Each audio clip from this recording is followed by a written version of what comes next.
Hello friends, welcome to my YouTube channel Inside Organon. If you haven't subscribed yet, click on the subscribe button and never miss any updates from Inside Organon. Today's topic that we will be discussing is aphorism number 93. Friends, in aphorism number 92, Dr. Hahnemann has explained us that if an acute case arrives at our clinic, then what are the measures we should take or how we should deal with that. Now let's see aphorism number 94 में doctor Hahnemann ने क्या explain किया है. If the disease has been brought on a short time, इसका मतलब क्या होता है, एक acute disease, और in the case of a chronic affection a considerable time previously by some obvious cause. मतलब अगर कोई अक्यूट डिजीज है जो या फिर कोई क्रोनिक डिजीज, ठीक है, जो एक कंसीडरेबल टाइम प्रीवियसली मतलब कुछ टाइम पहले से किसी ऑब्वियस कॉज की वजह से हो रही है, ठीक है, देन द पेशेंट और his friends when questioned privately will mention it either spontaneously or when carefully interrogated. तो इस केस में जो पेशेंट होगा या फिर उसके फ्रेंड्स होंगे, जब उनको प्राइवेटली क्वेश्चन किया जाएगा तो वो या तो खुद से बता देंगे और जो फिजिशियन है उसको केयरफुली उसे इंटेरोगेट करना पड़ेगा, प्राइवेटली उससे पूछना पड़ेगा कि वो ऑब्वियस कॉज क्या है जिसकी वजह से वो डिजीज अक्यूट हो या क्रोनिक. अक्यूट डिजीज फिर से आ जा रही है और क्रोनिक डिजीज में लेटेंट सोरा बाहर आ रहा है, ठीक है. आगे देखते हैं. Any causes of a disgraceful character which the patient or his friend do not like to confess. अब कॉज तो कुछ भी हो सकता है, कोई भी डिसग्रेसफुल कैरेक्टर भी हो सकता है जो कि वो फिजिशियन के साथ शेयर ना करना चाह रहा हो या फिर हेजिटेट कर रहा हो शेयर करने के लिए, एटलीस्ट नॉट वॉलेंटरीली. मतलब इतना वो जो कॉज है वो इतना डिसग्रेसफुल है या फिर उसको नहीं शेयर करने का मन कर रहा है खुद से, तो वो नहीं ही बताएगा आपको. The physician must endeavor to elicit by skillfully framing his questions or by private information. तो ऐसे कंडीशन में जो फिजिशियन है उसको स्किलफुल फ्रेमिंग करनी चाहिए क्वेश्चन की, कि वो आपको बताने के लिए खुद रेडी हो जाए, ठीक है, या फिर उसकी प्राइवेट इंफॉर्मेशन को इकट्ठा करने की कोशिश करनी चाहिए. टू दीज बिलोंग पॉइजनिंग और अटेम्प्टेड सुसाइड. आपके पास केस किसी भी टाइप का आ सकता है. ऐसा भी हो सकता है कि उसने पहले कभी पॉइजनिंग उसके साथ हुई हो या फिर उसने खुद पॉइजन का इंटेक करने की कोशिश की हो, उसने कोई सुसाइडल अटेम्प्ट किया हो. ओनाइज्म मतलब मास्टरबेशन, ठीक है. इंडल्जेंस इन ऑर्डिनरी और अननेचुरल डिबाउचरी, मतलब किसी भी अननेचुरल या फिर ऑर्डिनरी डिबाउचरी में उसका इंडल्जेंस है, मतलब वो उसमें इन्वॉल्व्ड है, ठीक है. एक्सेस इन वाइन, कॉर्डियल्स, पंच और अदर ऑर्डेंट बेवरेजेस और कॉफ़ी, मतलब वाइन, बियर, कॉफ़ी ये सब लेने का एक्स्ट्रा अगर वो इंडल्ज्ड है इन सब की तरफ. Over indulgence in eating generally और in some particular food of a hurtful character. ऐसा भी हो सकता है कि उसको कुछ ऐसी चीज़ खाने की आदत हो जो कि नॉर्मल लोग ना खाते हो, ठीक है, जिसकी वजह से उसको ये प्रॉब्लम हो रही हो. Infection with a venereal disease और इच. वेनरल डिजीज क्या हो सकती है, जैसे वॉट्स हो सकते हैं या फिर जेनाइटल एरिया में कुछ उसको प्रॉब्लम हो जो वो आपके साथ शेयर करने के लिए उसको सही ना लग रहा हो, वो ना बताए. तो ऐसे कंडीशन में आपको उसको जानने की कोशिश करनी है, आपको स्किलफुली फ्रेमिंग करनी है क्वेश्चंस की ताकि वो खुद से answers they.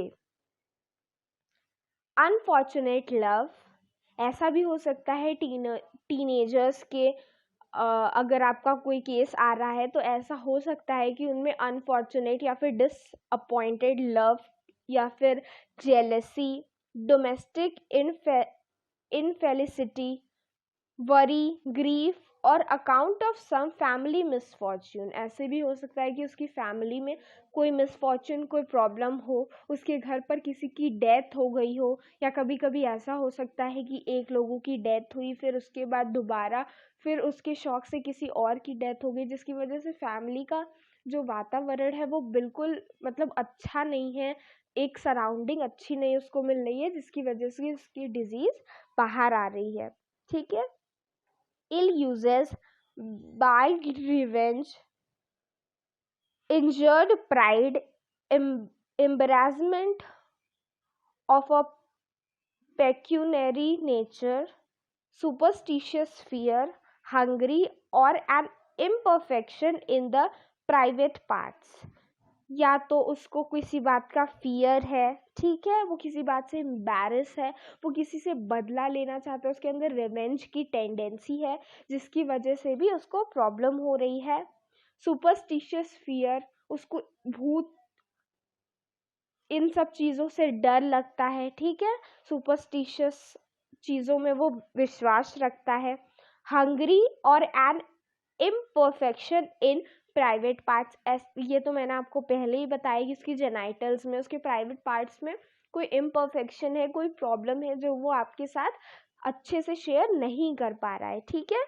A rupture, a prolapse and fourth, ऐसा भी हो सकता है कि उसके साथ कोई मिसफॉर्च्यून हुआ हो, उसकी यूटेरस में प्रोलैप्स हो, या फिर किसी भी तरह की ऐसी प्रॉब्लम जो कि एक पेशेंट आपके साथ डिस्कस करने के लिए रेडी नहीं है, उसको भी आपको स्किलफुली क्वेश्चंस को फ्रेम करके उसका आंसर जानने की कोशिश करनी है, which will be a very important part in case taking, और वो हिस्ट्री ऑफ पेशेंट में काम आएगा।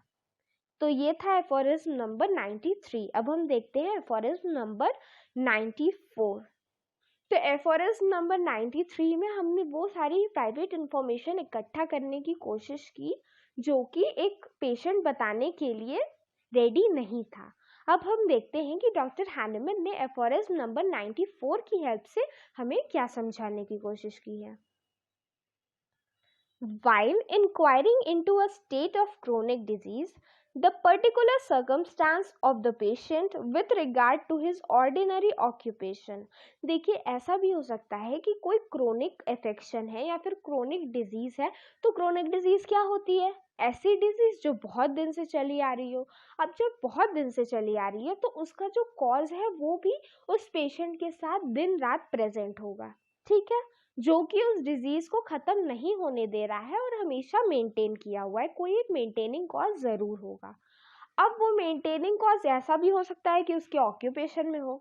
सपोज जो आपका पेशेंट है वो एक स्टोन कटर हो और उसको अस्थमा की प्रॉब्लम हो, तो वो स्टोन की स्मेल इनहेल करने की वजह से या फिर स्टोन के पार्टिकल्स को इनहेल करने की वजह से उसको प्रॉब्लम आ रही हो, ठीक है। या फिर आपका जो पेशेंट हो वो किसी फैक्ट्री वगैरह में काम करता हो जहाँ से उसको लेड पॉइजनिंग, मर्करी पॉइजनिंग ये सब का खतरा हो जो कि उसकी डिजीज को बढ़ा रहा है, ठीक है। तो उसके ऑक्यूपेशन को जानना बहुत ज़रूरी है। His usual mode of living and diet, usually वो कैसे रहता है, क्योंकि एक क्रोनिक डिजीज है, मैंने कहा ना, वो उसके साथ हमेशा, उसका जो कॉज है वो मेंटेनिंग कॉज उसके साथ हमेशा रह रहा है।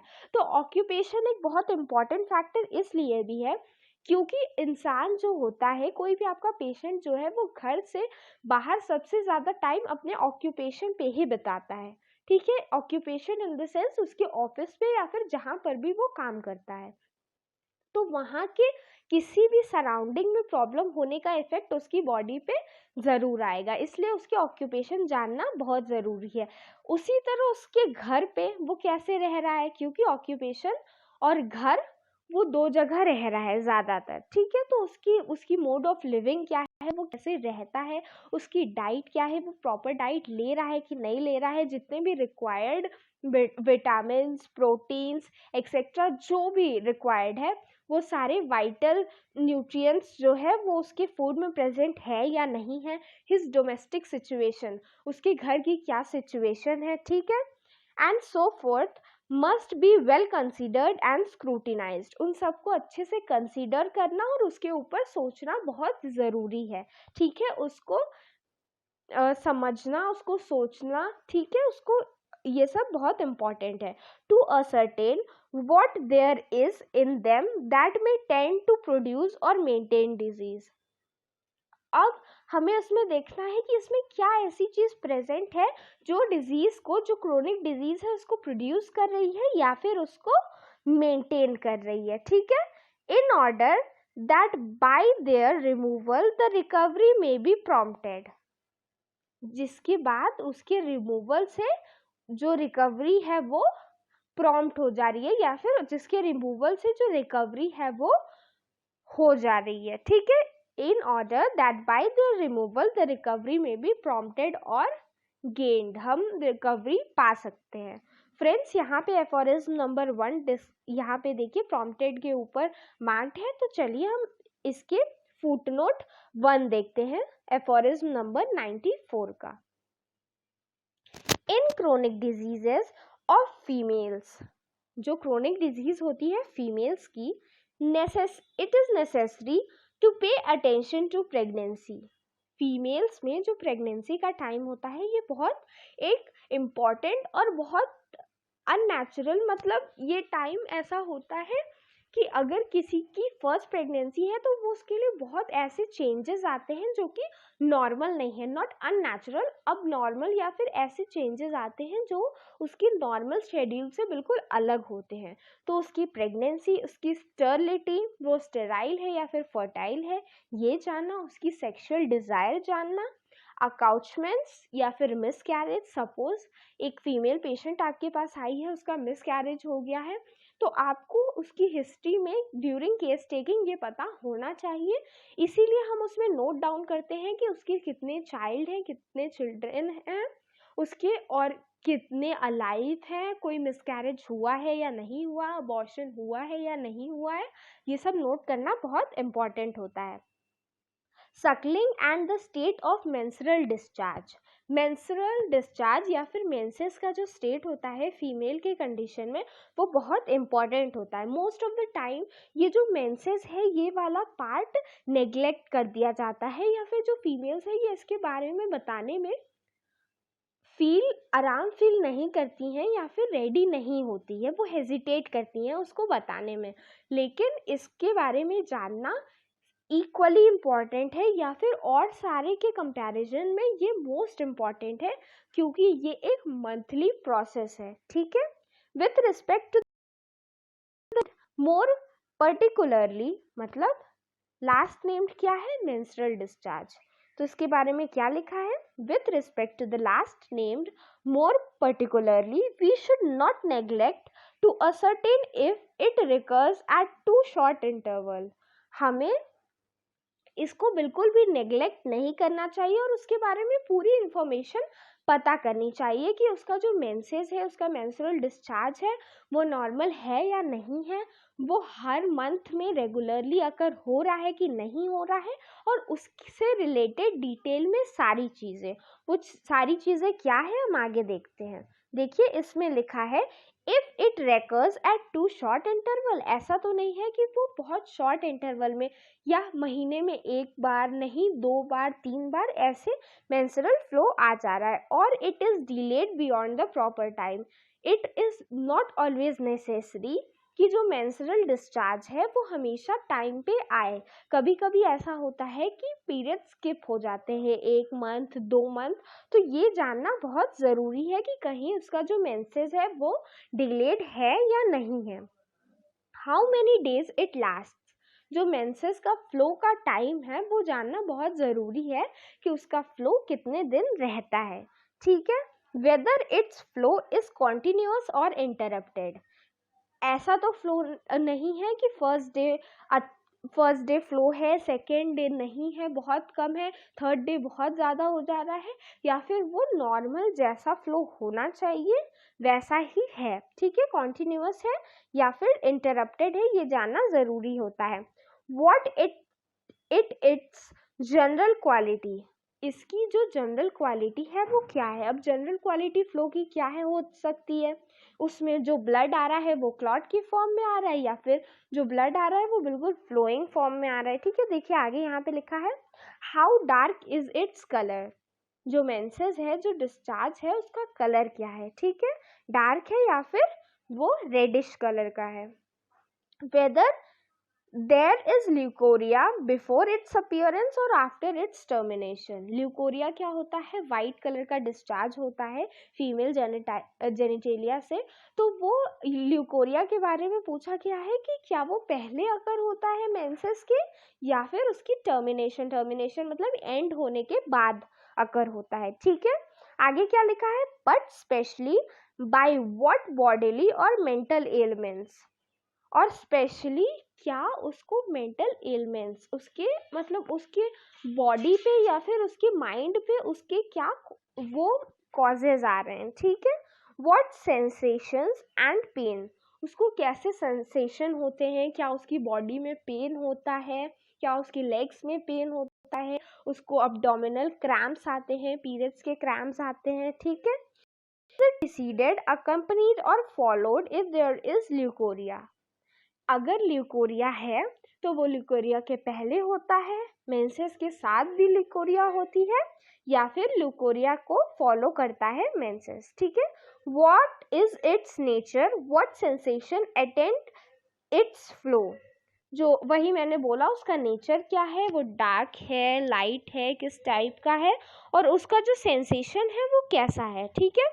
In what quantity it is, देखिए यूजुअली जो मेंसेस की क्वांटिटी होती है वो एक डिसाइडेड है कि इतना ब्लड फ्लो ही होगा, लेकिन हम लोग को ये जानना बहुत ज़रूरी है कि उसकी क्वांटिटी क्या है, कहीं उसको एक्सेस फ्लो तो नहीं हो रहा है, क्योंकि उसकी वजह से भी वीकनेस हो जाती है, तो ये हमारे लिए ये जानना बहुत इम्पॉर्टेंट है, ठीक है। और आगे क्या लिखा है,